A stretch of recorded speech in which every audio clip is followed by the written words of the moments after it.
In today's video, I'm going to teach you how to backtest an expert advisor in MetaTrader 5. By the end, you'll know exactly how to run a clean, reliable backtest so you can understand how your strategy behaves before risking real funds. First, open MetaTrader 5 and make sure your expert advisor is installed. If you don't see it in the navigator under expert advisors, you can install one from the MQL5 market. Simply search for the EA you want, download it, and confirm it appears in your platform so it's ready to test.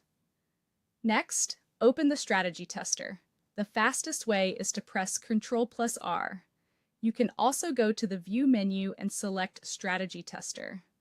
This will open a panel at the bottom of the platform where all your backtesting controls live.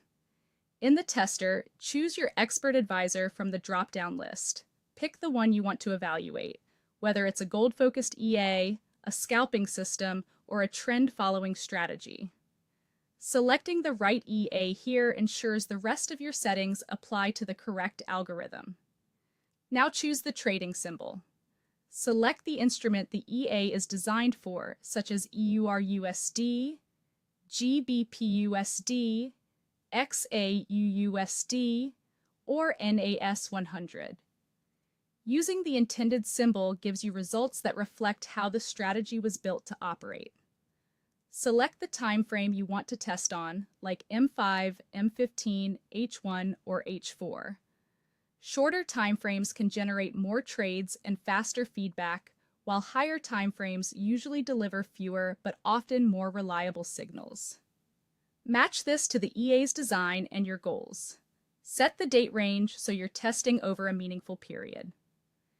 Aim for enough history to cover different market conditions from trending to ranging phases so you can see how the EA adapts. Choose the backtesting mode. Select a mode that balances speed and accuracy for your needs. Higher precision modes provide more realistic fills and spreads but can take longer to run. Configure your initial deposit and leverage to mirror the account conditions you plan to use. Aligning these with your real trading environment helps keep your performance expectations realistic. Open the EA inputs and review the parameters. Adjust items like risk per trade, lot size, stop levels, or filters, or leave them at defaults if you're validating the baseline. Make one change at a time so you understand its impact. If you want to watch how the strategy behaves, enable visualization. You'll see the chart move, entries and exits plotted, and actions the EA takes in real time, which is excellent for learning and troubleshooting. Finally, click Start to begin the backtest. Let it run to completion, and you'll have a solid foundation for understanding your EA's behavior under historical market conditions.